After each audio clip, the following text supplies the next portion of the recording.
Hello, beautiful moms and entrepreneurs. My name is Sharice Walker, and I'm your host of the Unbreakable Mompreneurs podcast. This is a place where we come together to learn, grow, and inspire. So sit back, relax, and let's get started. Hello, Unbreakable Mompreneurs. My name is Sharice Walker, your host, and today we're here with Anika Jackson, and she is an entrepreneurial, or I would say serial entrepreneur, and she gets into marketing and branding and so many different things. And so why don't I just have you introduce yourself to our guests? Oh, well, that could go a number of ways, Therese, but thank you. To your point, I am a multiple or serial entrepreneur. I've tried a lot of different things. I attribute that partly to my interest in learning as much as possible, being a lifelong learner, and also my ADHD. We were just talking before we jumped on about, I never would have imagined that I would be at the place that I am in life right now, that I would be teaching grad school. I would have two podcasts, one with the university and then my own, that I'd be teaching and consulting on branding, public relations, strategy, and that I would be back in grad school myself so that I can eventually teach grad school full time. I never would have thought I'd be speaking at conferences about AI and marketing and podcasting. And it's just a whole new world. And it has really happened in the last 5-6 years. So, it was a long road to get to this point. I've done a lot of different businesses. I've had a social club in Houston with a retail store. I had real estate management and investment firm for a little bit when I was married. Then we had to liquidate that. And when my daughter was really young, I tried to do things that were involved with her school or with other moms. So everything, Usborne Books, doTERRA, all of the things that we go through to try to see how can we stay connected to our kids' communities and to this friend group that we have, but also do something that might bring us a little money, or we might spend more on books than we, than we bring in. But that would just fill time up, because even as a stay-at-home mom, I always strived to do more. I wanted to be my own person, which I think is really important for women. We have to be the best parents we can be. We have to understand who we are. Yeah, that's true. And not that I'm advocating divorce, because obviously I wrote my book, Flipping the Iceberg to Save Marriages. And so, my 2 secrets that I believe you should know before you get married. But for those women that are contemplating divorce because of things they're going through, or those women that are divorced, I want to speak to that for a little bit, because we were talking, and it's very interesting how when you're married, you try to become one and you do things together. And so you had mentioned that you never were in your wildest dreams. And so that 5 or 6 years ago, I'm assuming, was the time you got divorced. It was 8 years ago. Okay. Yeah, but really, since we moved back from Houston to Los Angeles, where we'd lived before, and that was when I had to completely start fresh. I didn't, have all the same friends. I didn't have all the same reputation, because I lived in Houston for 8 years and built up my business there. So I had to really start from ground zero, and it was very scary. And look what you've accomplished because of it, And so I think that's what I want to speak to with the women listening today, and even the men, that you don't need to, sometimes we use our kids or our spouse as an excuse to hold us back and not do things.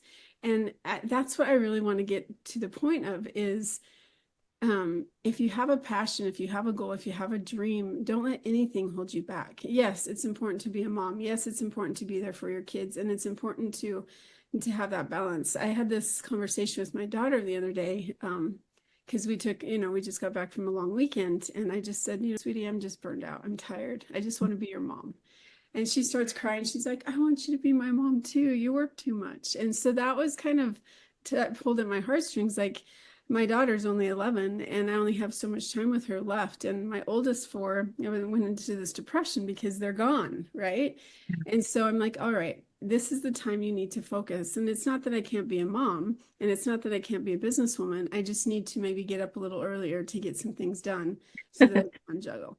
So what do you do as a single? Well, are you remarried, or are you still single? I'm a single mom. I've been in a nice relationship for 5.5 years. Okay. We live about 10 minutes apart, so it works out really well. I get my private time with my daughter, personal time. He'll come over for dinner or to hang out with us a little bit. But then if she's at her dad's, then he might come over for a few days in the week. Gotcha. Okay. So you're really balancing things on your own. And so Yeah. what do you do to make sure that you're there for your kids? Because I used to be a single mom. I get it. And to manage everything, what are some of your tactics that you use? Oof. Yeah. Well, I think I'm very honest with my daughter. My daughter's 16. I was only blessed with one. I wanted more, but I really love the one I have, and I think she's amazing. And so it is a balance between I left my last job honestly because my last full-time job because they wanted me to work 70, 80 hours a week, which Mhm. is not realistic with Yep. being a single mom, having to make sure I do what my mom did. So I make sure I get up, even at 16, I make her a hot breakfast every morning and make sure I pack a lunch for her. And that's part of our relationship, our love language. She can certainly cook on her own, right? She can do all these things, but it's something that she loves to get from me because then she sees the care and nurturing. And so I get up to do that, and then I'll take her to school. I'll come back and do a little bit of stuff. Make sure to take breaks from the workday because I can get too into it, right? To walk my dogs. And with my daughter, I just am very honest about where I am. Oh, I'm waiting for a client to pay. I'm waiting for this thing to come in, so I can't do the things I'd like to do right now, but we will do them in the future. So now she has a totally different personality in terms of she's very giving and caring, which is our similarity, but she's very driven and she wants to be a scientist when she grows up. And she already has known that for years. And she's not really interested in marketing and being an extrovert and the things that I do for work. Mhm. But she asks me, what are you doing today? Who are you meeting with? Is it anybody interesting? And that's what I really love. It's like she's getting to see this role model that I am now. Mhm. Now, don't get me wrong, when I was married, there were a lot of great opportunities and great experiences that I had. And I got to pour into a lot of things. And I really got to be there for her and do a lot of volunteer work and really build up my nonprofit skills, which has helped me with work. Mhm. But now it's balancing, well, if you have tennis on Wednesdays, I have class and then I teach. So I can't take you. Let's figure out something else we can do that that will work with your dad. And so there's a lot of negotiation and we're amazing co-parents now. Good. But I just make sure to give her that time and space. Sometimes it means in the evening that I'm just going to sit on the couch and talk with her for a couple of hours and listen to what happened at school and what book she's reading and all the things she wants to get out, right? Or we watch a TV show that maybe I don't really want to watch, but we're doing it. Or we just go on a long walk with the dogs, but we find little ways to be together and we make the most of the time that we are together. And that is usually with experiences more than things. So we'll take trips. We're on the college search now. And so we're doing a lot of those trips together. And we are very great travel partners. So just finding those little things that can connect us and Mhm. keep that up, knowing she's going to be gone in a couple of years. I'm not going to have this face-to-face time with her every day. I'm not going to be able to make her hot breakfast and lunch. She's going to be out there in the world. And so she has the skills. She's going to be a very competent and confident adult or young adult. But if that's what I can do right now to make her feel loved and secure, then that's what I'm going to do. And I think that that's important because you have prioritized your daughter and she knows it, and that's why you have such a good relationship with her. So Yeah. I think that's fantastic. Thank you. Um, okay, so let's switch from mom to marketing. Yes. So talk to us about branding and why it's so important to brand. Yeah. Personal brand. You probably hear this a lot, but it makes the difference. When I lived in Houston, I didn't do as much outward PR and branding. I did for a little bit I did mostly for nonprofits. I would host or chair events. I would sit on boards. I would put together, evening events for people to come learn about them. So I did a little bit. But I didn't want to come into a new city and say, I do this and I do that from LA, right? Because especially Houston is a very small town in a big city. It's a very insular community. They want to be able to trust you and know that you're going to be there. So I was more known for things that I don't do at all, pretty much in LA, fashion, art, all these other things. But what that gave me is people respected me for the work I did. They knew they could depend on me and they knew who I was. So when I moved back to Los Angeles, I really just wanted to get back into PR. It took me about 6 months. I have the whole journey. I had to go on food stamps because I sold a lot to move back here. My ex did not help me with that. He moved into our old house here. My daughter was taken care of, but I was pretty much floundering. um, but started getting a few jobs, and then I started getting a few more jobs, and then people from Houston wanted to work with me. Even though they didn't see me in the PR context, they still knew who I was. They knew my integrity. They knew my transparency, how I would work with them. So they trusted me to help them with their brands. Mm-hmm. So that is the power that I've seen firsthand of personal branding and why branding is important. Branding really it should be who you are. If you have a business, what are your values? How are you going to show up for people? What kind of people do you want to help and resonate best? Who are your people, right? Do you have your right systems in place? What can you do to show up with integrity and honesty? And if that means they're not the right client for you at that time, then they'll respect that versus just taking people on and not doing a great job for them. So that's just one little case study. But to me, branding is everything. In PR, I had a lot of clients come to me who said, I have a brand. Well, what they meant, they had a brand mark, they had a logo, they had a website, they had social media, but they didn't really know the core of what they were doing and who their customers were and what problem they're solving. So we would have to backtrack a little bit, go through some branding exercises. But I think it's really easy if you center yourself as a brand on your purpose, your vision, your mission, and then you can create your positioning statement and what your goals are that align with that. You can do it for yourself and you can do it for your work, whether you work in for somebody else or you are your own boss, right? This is about entrepreneurs and mompreneurs. But some people might be intrapreneurs, but you stand out because of that brand, because you're showing up this way each and every day. And as a brand, bringing the same values into that brand, into the company ethos. And I totally agree with that. Brian Buffini is one of my mentors in real estate because I'm a realtor, and he talked about how he grew up in Ireland and his dad was a painter, and his dad went and painted these beautiful buildings and places, and he always told his son, like, part of the thing is, can you put your name to that? And they change all the light bulbs. So they were just known because his dad said, if you change the light bulbs, it makes it look brighter and nicer, and so the paint looks better because the bulbs are brighter.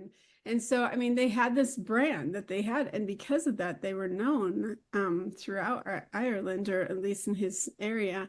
And that's the part that he took with him when he came over here and built this huge real estate empire. And he teaches tens of thousands of people, or coaches them now across the country, actually internationally. And so I just think that I totally agree that it's not just a logo. Some people think, oh, I have my logo. It's like, who cares about the logo? It's when you see a logo, like we'll say Nike or Tommy Hilfiger's in my mind. I don't know why, but what do you think of behind that? Is it a Exactly. good thing? Is it a bad thing? Procter and Gamble, there's some Liz Claiborne, there's some that for a long time they had a negative connotation, and now they have this positive connotation, or they don't. It doesn't matter. But what do you want people to think of when they hear your name or your company? And Yeah. that is something that is very important. Yeah. I appreciate you bringing that up. No, I love the way that you formed it and talking about the light bulb moment as well. Mm-hmm. It's part of it is like, how do you surprise and delight, right? That's the word we use a lot I in like that. marketing and sales. Like, how do we make sure that we're not just delivering what we say we're going to, but we throw in a little extra?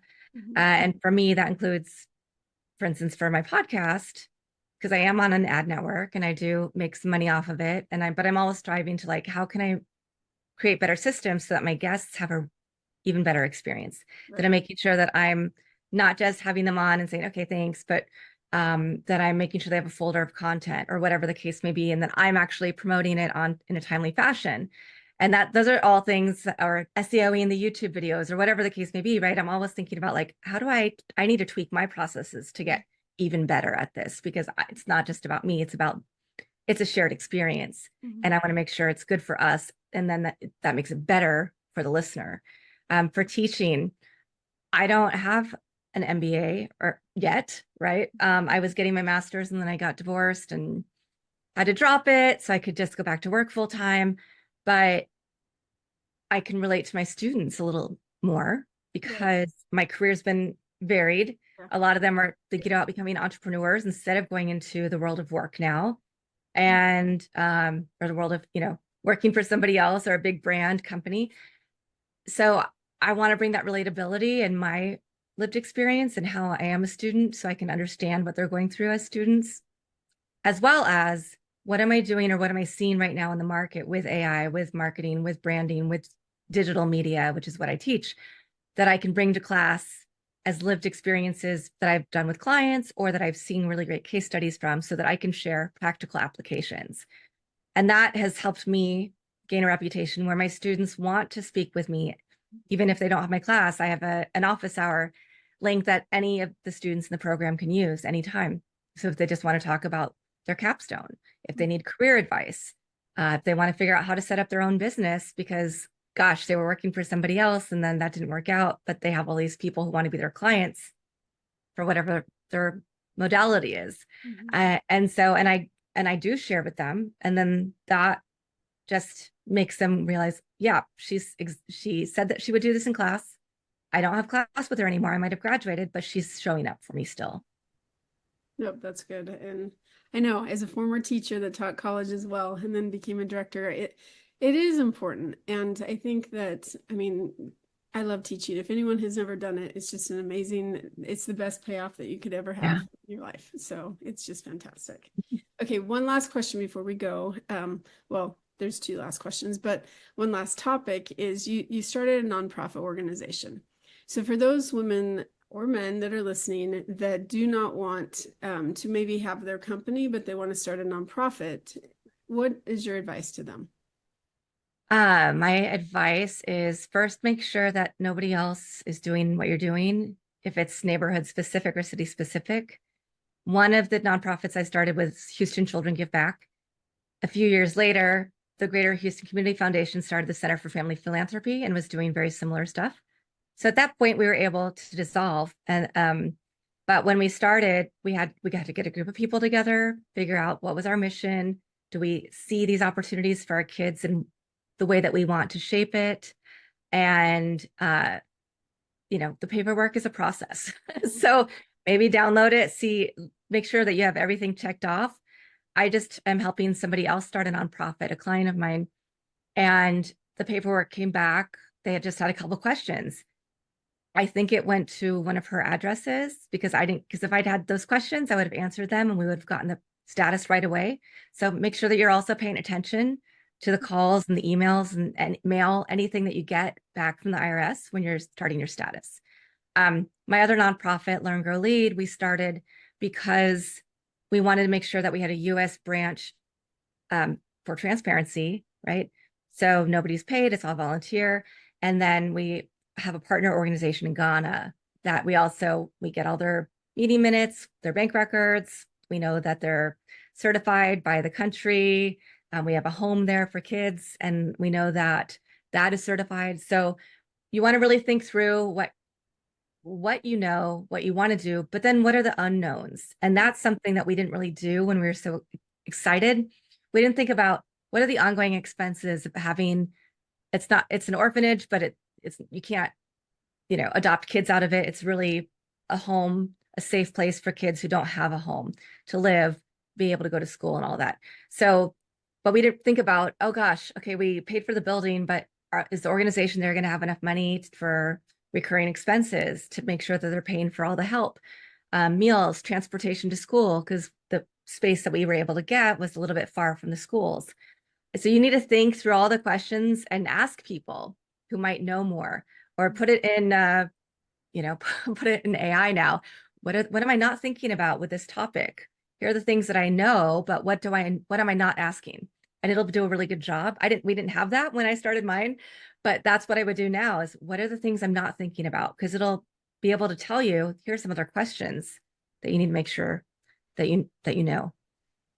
Great advice. That's so good.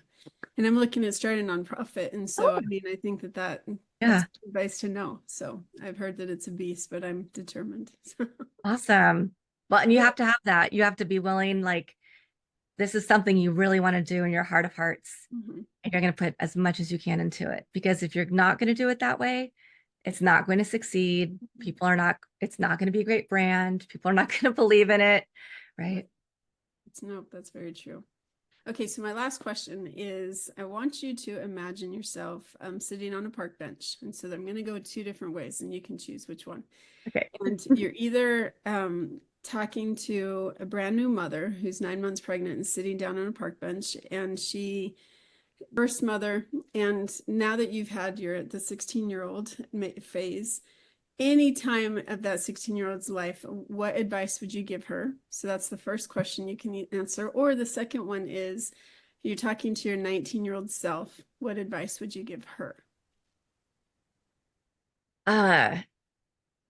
Okay. Well, I might do like a 1 sentence for the second one. For the first one, though, I would say throw out all the advice that you think you need, right? My birth plan, I threw that out the window. I did not want to listen to any of the music that I had put on the list. I didn't want to talk about things like, it's not expect the unexpected, but it's all such a beautiful journey. There is not an age with my daughter that I haven't loved and that I haven't cherished, and been so excited to see who she's becoming at each stage and what she's learning and growth. People will tell you you need to breastfeed for a couple of years. People are going to tell you other things, right? But you have to figure out what's right for you and your daughter. I had the intention of being one of those, of breastfeeding for as long as I could. My daughter at 3 months was like, nope. She just would turn away. But I also had a different, I had dreams about her before she was born. It was this whole thing. So I feel like that wasn't what a lot of people are like, that's the connection you're making. I'm like, I think our connection is a lot deeper than that. I had to honor her, and I tried forcing it a couple times, but just don't listen to anybody else. And what people say is the best practice. You have to do what's right for you and your child to thrive. And for my 19-year-old self, I would just say, don't worry so much about what other people think. Just stay true to your own path and know that it's all going to work out, and it's going to be more beautiful than you could have imagined. That's so fantastic.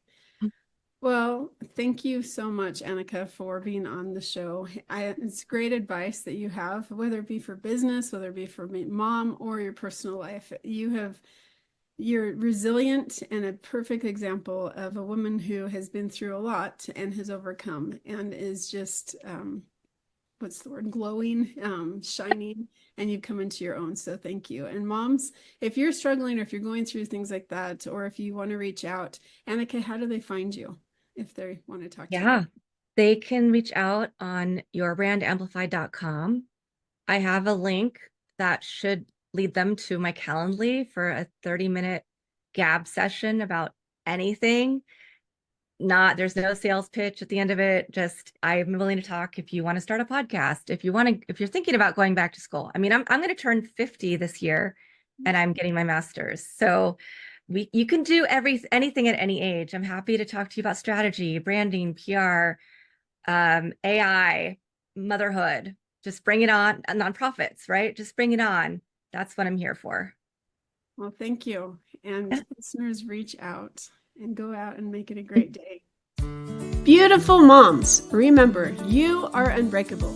Keep illuminating the world with your strength, pursuing your dreams, and reveling in the splendor of motherhood. This is Sharice Walker, bidding you farewell for now. Stay tuned for more empowering conversations on the next episode of the Unbreakable Mompreneurs podcast. Until then, keep shining bright. Signing off with love, Sharice Walker.